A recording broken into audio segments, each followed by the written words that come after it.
Chapter number 5 accounting equation. ठीक है, अब बेसिकली फिर से वही बात कि अब आपको ये वाले चैप्टर्स क्या होंगे, काफी ज्यादा इजी लगने स्टार्ट हो जाएंगे पहले के कंपैरिजन में। ठीक है, रीजन बिहाइंड कि अब जो असेट्स लायबिलिटी वगैरह है उसकी कंफ्यूजन मोस्टली सबकी दूर हो चुकी होगी, जो बेसिक टर्म्स थे हमारे। और इसके अंदर सबसे इंपॉर्टेंट जो है बेटा वो क्या, आपके बेसिक टर्म्स पता होने हैं कि कौन सी लायबिलिटी कहलाती है, क्या असेट्स कहलाती है हमारी। ठीक है, आप सबको बच्चे ये पता है कि इसके अंदर अगर हम इक्वेशन की बात करते हैं तो एक सिंगल इक्वेशन है जो हमें सॉल्व करनी होती है। पहले उसकी बात करते हैं कि assets is equals to liabilities plus capital. ठीक है, फर्स्ट पॉइंट ये इक्वेशन। दूसरा क्या आता है बेटा फिर इसके बाद, जो बेसिक के अंदर हमें समझना है इसका परफॉर्मा क्या होता है। ठीक है, परफॉर्मा की अगर हम बात करते हैं यहाँ पे इसके,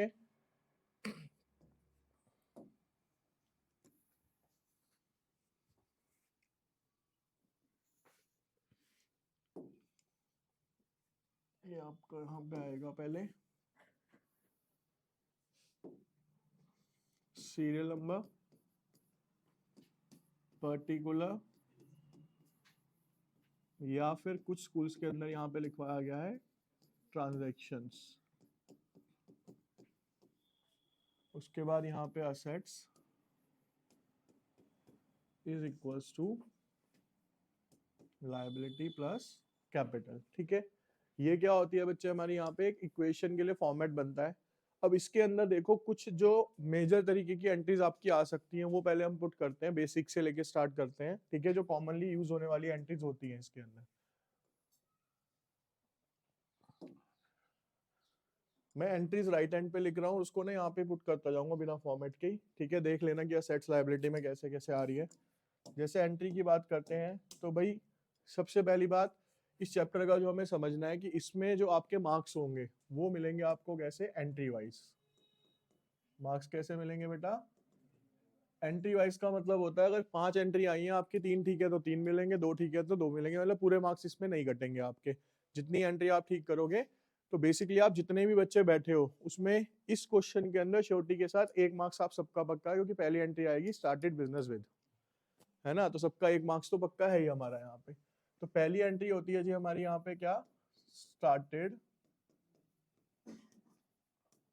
बिजनेस विद। अब ये जो बिजनेस है बेटा स्टार्ट करने के, ठीक है, आप कैश से स्टार्ट कर सकते हो। मान लो कैश लगाया आपने 1 लाख रुपए, आप उसमें फर्नीचर भी लगा सकते हो। फर्नीचर लगाया आपने 30,000 का, आप उसमें बच्चे स्टॉक भी लगा सकते हो, आपने वो लगाया 20,000 रुपए का। ठीक है, तो बिजनेस स्टार्ट करते टाइम कोई असेट्स भी लगाई जा सकती है, पैसा भी लगाया जा सकता है, लेकिन जो भी बिजनेस स्टार्ट करते टाइम हम पैसा या कुछ भी उसमें इंट्रोड्यूस करेंगे वो सभी हमारे क्या कहलाएंगे बेटा, कैपिटल कहलाएगी। ठीक है, तो अब अगर इसकी एंट्री के स्कूल में 2 तरीके बताए गए हैं। एक तरीका तो सिंपल क्या है, इन सबको आप प्लस करो, सीधा कहाँ पे लिख दो, असेट्स के अंदर, और एक कैपिटल में लिख दो। उसके अंदर मतलब हम असेट्स को अलग से शो नहीं करते, लेकिन मैं कहूंगा कि आप अलग से शो करके चलो, क्योंकि एंट्रीज आपके लिए उतनी इजी होती चली जाएंगी वो। ठीक है, क्यों, मान लो किसी ने कह दिया एक एंट्री के अंदर 1/3 ऑफ द स्टॉक सोल्ड, तो अब आपको जब आप कॉमन एंट्री कर रहे होगे तो स्टॉक अलग से ढूंढना पड़ेगा। फिर आप पहले से ही अलग करके चलो, जैसे कि इसके अंदर क्या क्या लगाया बच्चे यहाँ पे, इसने कैश लगाया, फर्नीचर लगाया, स्टॉक लगाया। ठीक है, कितने कितने का है जी, अमाउंट लिख लेते हैं यहाँ पे, 1 लाख प्लस 30,000 प्लस 20,000, तो ये तो हो गई assets, is equals to liability हमारी कुछ है नहीं है यहाँ पे, 0, प्लस कैपिटल कितना आ जाएगा यहाँ पे, 1.5 लाख आ जाएगा।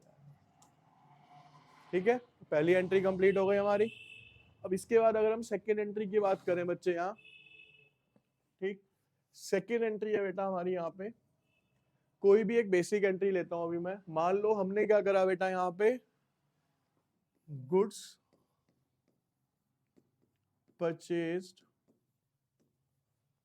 Of ₹20,000 on credit. 20,000 के गुड्स मैंने क्रेडिट में परचेज करे हैं, तो जब क्रेडिट में परचेज करे हैं तो हमें दो इम्पैक्ट ढूंढने हैं हर एंट्री में। सबसे पहले हमने 20,000 के गुड्स खरीदे हैं, तो गुड्स खरीदने का मतलब हमारी असेट्स इंक्रीज हो रही हैं, और गुड्स जो होते हैं वो कहाँ पे ऐड होते हैं बेटा, स्टॉक के अंदर। तो 20,000 रुपए का क्या बढ़ गया बच्चे हमारा यहाँ पे, स्टॉक। क्योंकि मैंने ये गुड्स कैसे खरीदे हैं, उधार में, उधार में खरीदे हैं, तो क्या बढ़ जाएगी हमारी यहाँ पे, लायबिलिटीज। ये हो गया यहाँ पे 0। तो इसके बाद हमने क्या करना होता था बेटा, यहाँ पे न्यू इक्वेशन, इसको आप करेंगे तो ये हो गया आपका अगेन 1,30,000, 40,000, और ये हो गया 20,000 जमा 1.5 लाख। ठीक है, तो ये इम्पैक्ट समझ लो कि कैसे कैसे डेबिटर मतलब असेट्स लायबिलिटीज पे पड़ते हैं। अब एक एंट्री हम लेते हैं यहाँ पे, third one, prepaid rent of ₹5,000। ये एंट्री लेने का रीजन समझते हैं हम थोड़ा सा पहले ना। इसमें देखो मिस्टेक समझ लो पहले, इसमें मिस्टेक समझते हैं क्या। भाई आप समझते हो जो बच्चे कर रहे हैं गलती, आप कहते हो कि सर प्रीपेड रेंट है, तो सबके पहले दिमाग में आएगा सर प्रीपेड रेंट है यानी मैंने रेंट दिया है, तो आपके दिमाग में आता है सर ये खर्चा है। और खर्चा सोचते ही आपका आंसर ये होता है सर खर्चा है ना, तो हम कहाँ से माइनस करेंगे इसे, कैपिटल में से। बताया था आपने कि सर जो भी एक्सपेंस होते हैं कहाँ से माइनस होते हैं, हमारे कैपिटल से माइनस होते हैं। बिल्कुल एग्जैक्टली जो आप सोच रहे हो बिल्कुल ठीक है, लेकिन ये जो है ना प्रीपेड है, कैपिटल का एक रूल है, अकाउंटिंग इक्वेशन का एक रूल है कि जो भी खर्चा या जो भी एक्सपेंस करंट ईयर से रिलेटेड होगा वो एडलेस होगा, अदरवाइज वो क्या बन जाएगा, जैसे प्रीपेड है तो वो क्या बन जाएगी, हमारी असेट्स बन जाएगी। ठीक है, तो वो कैपिटल के ऊपर इंपैक्ट नहीं डालेगा। कैपिटल पे बच्चे सिर्फ वही चीजें इंपैक्ट डालेंगे जो इस साल से करंट से रिलेटेड होंगी हमारी। ठीक है, तो अब 5,000 रुपए का आपने रेंट पे किया, तो भाई 5,000 जब पे किए तो 5,000 कहाँ से माइनस होंगे, और प्रीपेड रेंट है तो वो मेरी क्या बन जाएगा यहाँ पे, असेट्स। तो 5,000 रुपए की यहाँ पे क्या क्रिएट हो गई बेटा, मेरी असेट्स। ठीक है, अब अगेन आप क्या बना दो यहाँ पे, इसकी न्यू इक्वेशन। तो 95,000 plus 30,000 plus 40,000 plus 5,000 is equals to 20,000 plus 1 lakh. ठीक है जी, अब आते हैं इसकी नेक्स्ट एंट्री पे हम यहाँ पे, थर्ड के बाद फोर्थ।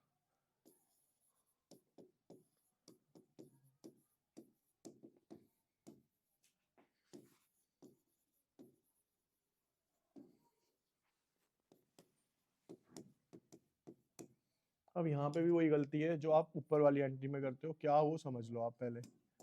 यहाँ पे क्या है बेटा, outstanding salary. Outstanding salary again खर्चा है हमारा। अब आप कहोगे कि सर अभी आप ऊपर बोल के चुके हो कि जो खर्चा इस साल से रिलेट नहीं करता तो वो कैपिटल पे इम्पैक्ट नहीं डालता, लेकिन जब मैं आउटस्टैंडिंग सैलरी की बात करता हूँ तो मेरी एंट्री क्या होती है, पहले वो एंट्री करते हैं। भाई 10,000 रुपए की है, तो 10,000 रुपए की तो लाइबिलिटी बन गई बेटा हमारी यहाँ। क्या बन गई यहाँ पे, ये लाइबिलिटी, क्योंकि आउटस्टैंडिंग है। दूसरा माइनस कहाँ से होगी, कैपिटल में से। कहाँ से माइनस होगी ये, 10,000 आपने कहाँ से माइनस करे ये। अब आप कहोगे सर अभी तो आपने कहा था जो इस साल से रिलेट नहीं करती। भाई आउटस्टैंडिंग सैलरी है तो रिलेट ही किस साल से कर रही है, इसी साल की तो है। भाई आउटस्टैंडिंग का मतलब इस महीने या इस साल में मेरे को कोई सैलरी देनी थी लेकिन मैं दे नहीं पाया, तो रिलेट कब से कर रही है, वो इसी करंट ईयर से रिलेट कर रही है, इसीलिए उसका इम्पैक्ट कहाँ पे पड़ेगा, जाके कैपिटल पे पड़ेगा। ठीक है, अब अगर इसका कंक्लूजन निकाले तो कौन सी एंट्री है सारी एंट्रीज में जिसका इम्पैक्ट कैपिटल पे नहीं पड़ता एक्सपेंस के रूप में, वो है सिर्फ प्रीपेड। बाकी सबका इम्पैक्ट कहाँ पड़ रहा है, आपका कैपिटल पे पड़ेगा ही पड़ेगा। अब इसकी भी बना लीजिए बेटा न्यू इक्वेशन। 95,000 30,000 40,000 5,000 30,000 और 1,40,000। अब नेक्स्ट एंट्री देखते हैं, फिफ्थ। 1/4 of the stock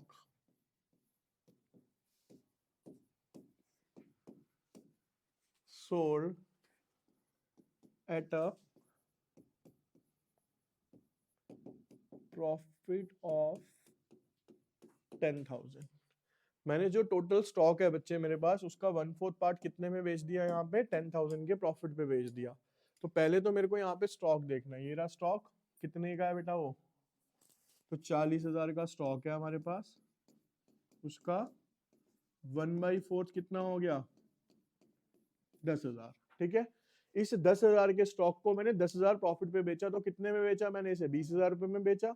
जब 20,000 में बेचा तो कैश कितना आया बेटा, 20,000। यहाँ पे कोई इंपैक्ट नहीं, स्टॉक में से 10,000 रुपए क्या हो गए मेरे, और जो प्रॉफिट है, प्रॉफिट कहाँ पे प्लस होता है बेटा, कैपिटल में, तो 10,000 कहाँ प्लस हो गए जाके मेरे, कैपिटल के अंदर। ठीक है, दोबारा समझ लो, 20,000 का आपने बेचा था तो कैश कितना आया, 20,000। स्टॉक कितने का बेचा था आपने, 10,000 का 20 में बेचा था, तो स्टॉक कितना माइनस हुआ, सिर्फ 10,000 का। प्रॉफिट कितने का हुआ, 10,000 का, वो कहाँ चला गया आपका, कैपिटल के अंदर। अब यहाँ पे आप एंट्री पास करेंगे तो ये हो गया आपका 9-10, यानी कि 1,30,000,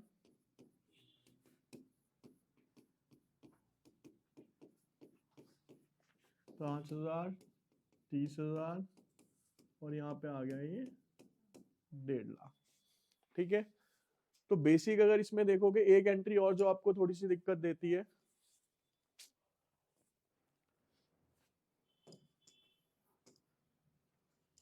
देखिए यहाँ पे वो एंट्री होती है बच्चे हमारी क्या, गुड्स ऑफ ₹10,000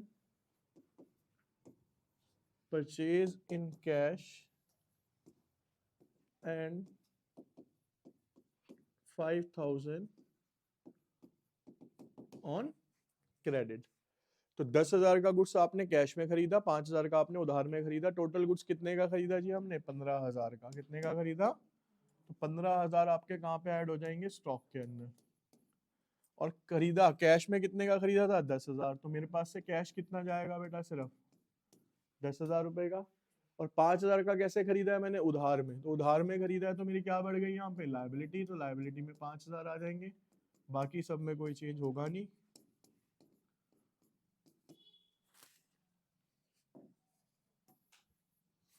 अब देखो यहाँ पे 1,05,000, 30,000, 45,000, 5,000, 35,000, 15,000। ठीक है, एक और एंट्री जो और याद आ रही है आपके लिए बच्चे, वो है आपकी गुड्स कोस्टिंग 10,000 सोल्ड इन 7,000। 10,000 के गुड्स बेचे, कितने में बेचे आपने, 7,000 में बेचे। तो जब 10,000 के गुड्स बेचे तो आपके पास से स्टॉक कितने का गया बेटा, यहाँ पे 10,000 रुपए का। ठीक है, बेचे कितने में, 7,000, तो पैसे कितने आए बेटा मेरे पास, 7,000। 10 की चीज 7 में बेची, तो लॉस कितने का हुआ, 3,000 का। लॉस कहाँ से माइनस होता है बेटा, कैपिटल में से।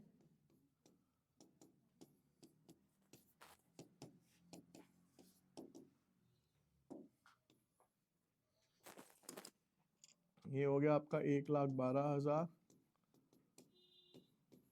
30,000,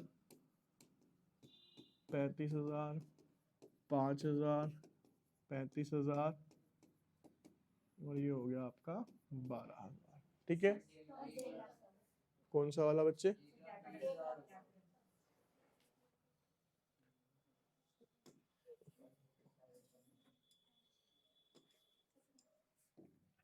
एक लाख 47,000। ठीक है, क्लियर। तो ये बेटा कुछ बेसिक एंट्रीज हैं जो आपको क्वेश्चन करते टाइम दिक्कत देती हैं, और एग्जाम पॉइंट ऑफ व्यू के हिसाब से देखोगे तो जिनके अभी प्री बोर्ड्स हुए होंगे, प्री बोर्ड कह रहा हूँ मतलब नॉर्मल आपके एग्जाम्स हुए हैं, उसमें आप देखोगे तो इसी लेवल की एंट्रीज आती हैं, इससे ऊपर लेवल की कोई एंट्री आपको मिलेगी भी नहीं। ठीक है,